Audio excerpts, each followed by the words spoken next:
أعوذ بالله من الشيطان الرجيم.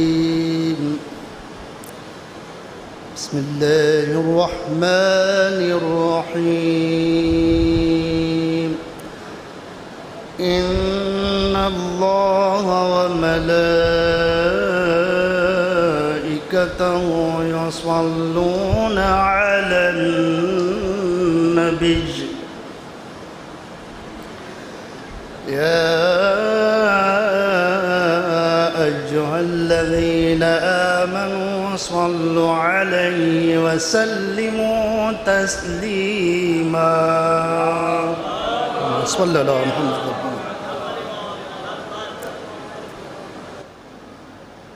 بسم الله الرحمن الرحيم.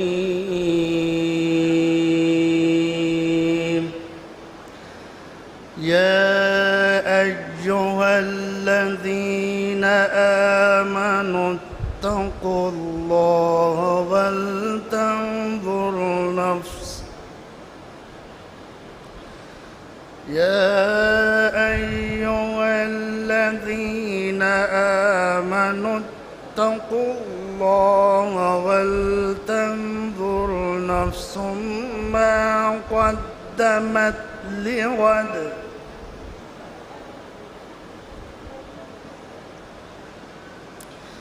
واتقوا الله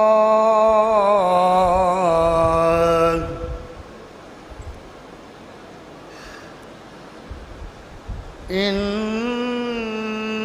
الله خبير بما تعملون.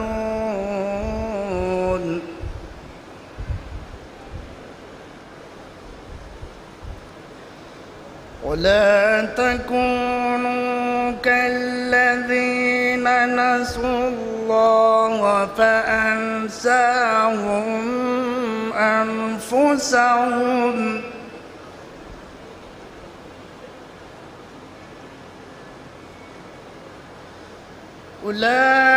أولئك هم الفاسقون.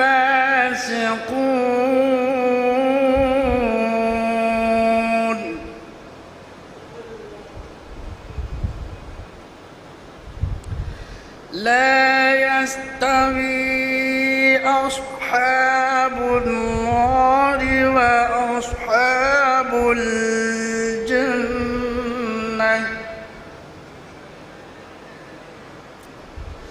أصحاب الجنة هم الفائزون.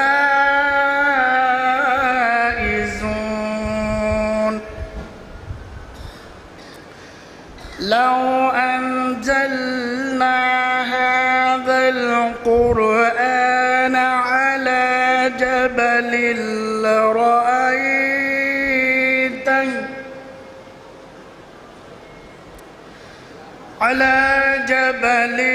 لرأيته خاشعا متصدعا من خشية الله.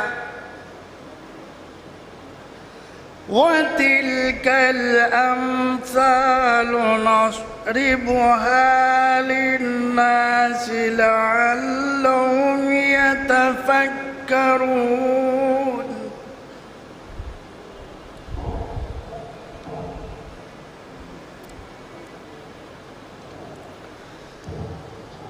هو الله الذي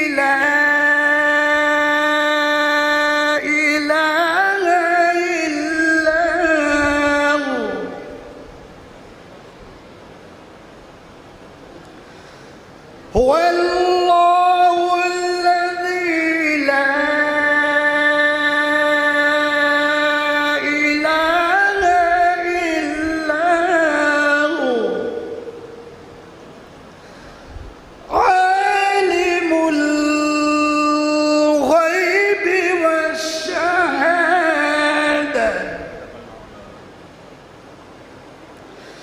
عالم الغيب والشهادة هو الرحمن الرحيم